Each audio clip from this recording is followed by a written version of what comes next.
இன்னைக்கு வரைக்கும் அந்த வால்ட் பியோட ரகசிய அறை பூட்டி தான் இருக்கு. ஒரு கொள்ளையடிக்கிற கும்பல் இந்த கோயிலோட ரகசிய அறை வால்ட் பியை திறக்க பிளான் பண்ணாங்க. இந்த நேரத்துல அந்த பாதாள குகைக்குள்ள இருந்த பல நாகப்பாம்புகள் வந்து கொத்தி கொன்னுட்டதா சொல்லப்படுது. கோவிலை பத்தி ஒரு வரலாறு கதையும் இருக்கு. முனிவர் ஒரு அடர்ந்த காட்டுக்குள்ள போயிட்டு கடும் தவம் செஞ்சுக்கிட்டு இருந்தாரு. அப்ப அங்க வந்த ஒரு மர்மமான குழந்தை அவருக்கு தொல்லை கொடுத்துட்டு இருந்திருக்கு. இதனால அவரோட தவம் கலைஞ்சு அந்த குழந்தைய பிடிக்க ஓடுறாரு. முனிவர் இந்த குழந்தைய பார்த்த உடனே அந்த குழந்தை மரத்துக்கு பின்னாடி போய் மறைஞ்சிடுச்சு. உடனே அந்த மரம் பாம்பு மாதிரி மாற ஆரம்பிக்குது. இதை பார்த்த முனிவர் ரொம்ப அதிர்ச்சி அடைஞ்சாரு. கேரளாவோட தலைநகரம் திருவனந்தபுரம். அங்கதான் உலக புகழ் பெற்ற பத்மநாப சுவாமி கோவில் இருக்கு.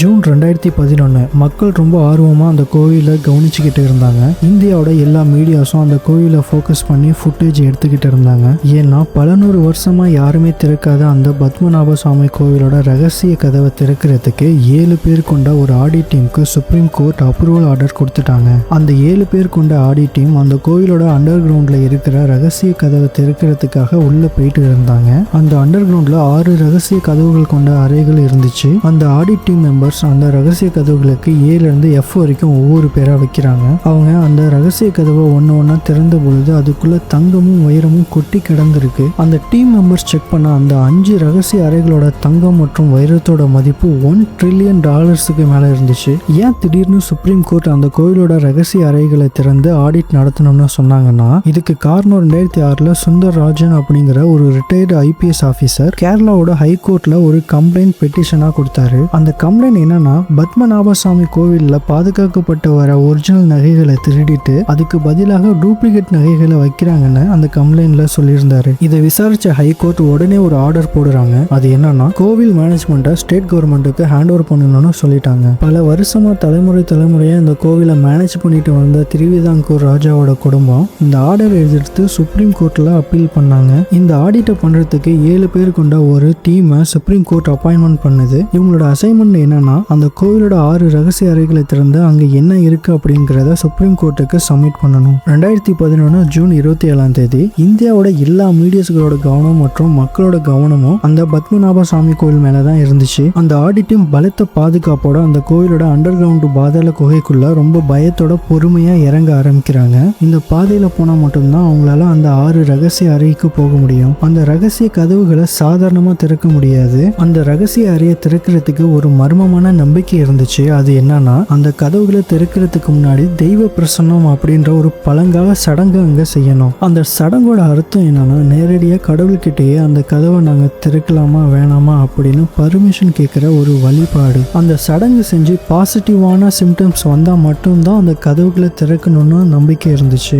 அன்னைக்கு அந்த ஆடிட் டீம் மெம்பர்ஸ் முன்னாடியே அந்த தெய்வ பிரசன்னம் சடங்கு நடத்தப்படுது. அதுல அங்க இருக்கிற 5 ரகசிய அறைகளை திறக்கிறதுக்கு மட்டும் பாசிட்டிவான அறிகுறிகள் வந்துச்சு. ஆனா ரகசிய கதவு B திறக்கிறதுக்கு மட்டும் எந்த விதமான ஒரு பாசிட்டிவ் அறிகுறி வரல. அதுக்கு பதிலா நெகட்டிவான கெட்ட அறிகுறிகள் தான் வந்துச்சு. உடனே திருவிதாங்கூர் ராஜாவோட குடும்பம் இந்த ரகசிய கதவை திறக்கவே கூடாதுன்னு தடுத்து நிறுத்தினாங்க. ஒருவேளை கோர்ட் ஆர்டரை வச்சு இந்த கதவை திரும்பவும் நீங்க திறந்தீங்கன்னா ஒட்டுமொத்த கேரளாவுக்கும் அழிவு ஏற்படும் அந்த ராஜாவோட குடும்பம் அப்புறம் அந்த ஊர் மக்களும் சொன்னாங்க. இந்த கோவில்ல ஏதோ மர்மம் இருக்குன்னு புரிஞ்சுக்கிட்ட சுப்ரீம் கோர்ட் வால்ட் B கதவை விட்டுட்டு மற்ற ரகசிய அறைகளின் கதவுகளை திறந்து ஆடிட் செய்யலாம்னு சொல்லிட்டாங்க. அந்த ஆடிட் டீம் மெம்பர்ஸ் அந்த 5 ரகசிய அறைகளின் கதவுகளை ரொம்ப கஷ்டப்பட்டு திறந்து ஒவ்வொன்னா செக் பண்ணாங்க. அங்க பல வகையான பொக்கிஷங்கள் குவிஞ்சு கிடந்துச்சு. வால்ட் A கதவை திறந்து செக் பண்ணப்ப அதுல வெறும் தங்கத்தால செஞ்ச விஷ்ணு சிலை ஒண்ணு இருந்துச்சு. அந்த சிலை மேல வைர மாலைகளும் இருந்துச்சு. இதுக்கு பக்கத்திலேயே தங்கத்தால செய்யப்பட்ட மிகப்பெரிய கோல்டு செயின் இருந்துச்சு. அது மட்டும் இல்லாம ரோமன் காலத்துல பயன்படுத்தின தங்க நாணயங்கள் மற்றும் நெப்போலியன் காலத்துல பயன்படுத்தின தங்க நாணயங்கள் இங்கே கொட்டி கிடந்திருக்கு. அதுக்கப்புறம் அந்த ஆடிட் டீம் மற்ற ரகசிய அறைகளோட C-D-E-F கதவுகளை திறந்து செக் பண்ணாங்க.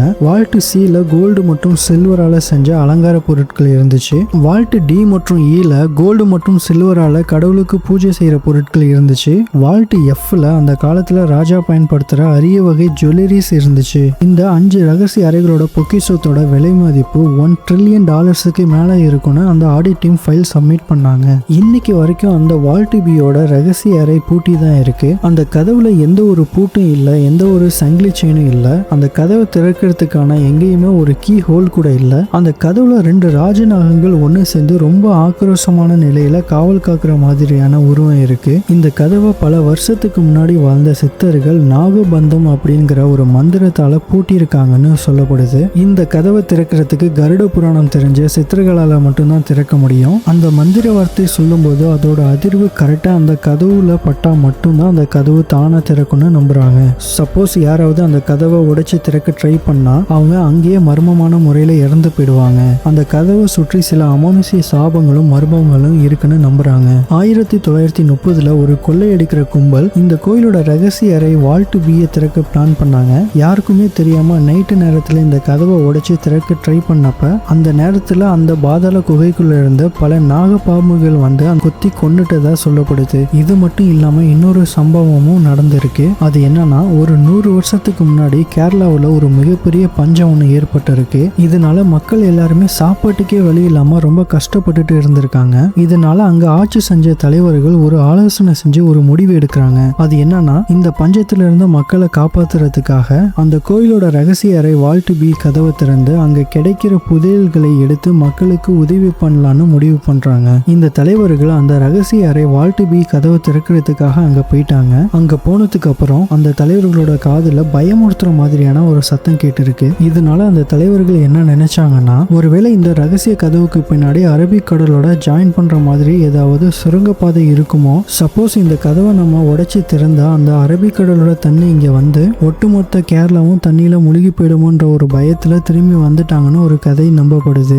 இந்த கோவிலை பத்தி ஒரு வரலாறு கதையும் இருக்கு. அது என்னன்னா, இந்த கோயில் 5000 வருஷத்துக்கு முன்னாடி கட்டப்பட்டிருக்கு. அதுக்கு முன்னாடி திவாகர் முனி அப்படிங்கிற ஒரு முனிவர் ஒரு அடர்ந்த காட்டுக்குள்ள போயிட்டு அவருக்கு பிடிச்ச விஷ்ணு பகவானை பார்க்கணுன்றதுக்காக கடும் தவம் செஞ்சுக்கிட்டு இருந்தாரு. அப்ப அங்க வந்த ஒரு மர்மமான குழந்தை அவருக்கு தொல்லை கொடுத்துட்டு இருந்திருக்கு. இதனால அவரோட தவம் கலைஞ்சு அந்த குழந்தைய பிடிக்க ஓடுறாரு. அந்த குழந்தை திரும்பி நின்று இவரை பார்த்து, நீ விஷ்ணுவை பார்க்கணும்னா ஆனந்தன் காட்டுக்குள்ள வா அப்படின்னு சொல்லிட்டு அங்கேயே மறைஞ்சிடுச்சு. உடனே அந்த முனிவர் அந்த ஆனந்தன் காட்டை தேடி போக ஆரம்பிக்கிறாரு. அவரு பல மைல் தூரம் கடந்து அந்த ஆனந்தன் காட்டுக்குள்ள வந்தப்ப அவர் வர சொன்ன அந்த குழந்தை அங்க நின்னுகிட்டு இருக்கு. முனிவர் இந்த குழந்தைய பார்த்த உடனே அந்த குழந்தை மரத்துக்கு பின்னாடி போய் மறைஞ்சிடுச்சு. உடனே அந்த மரம் பாம்பு மாதிரி மாற ஆரம்பிக்குது.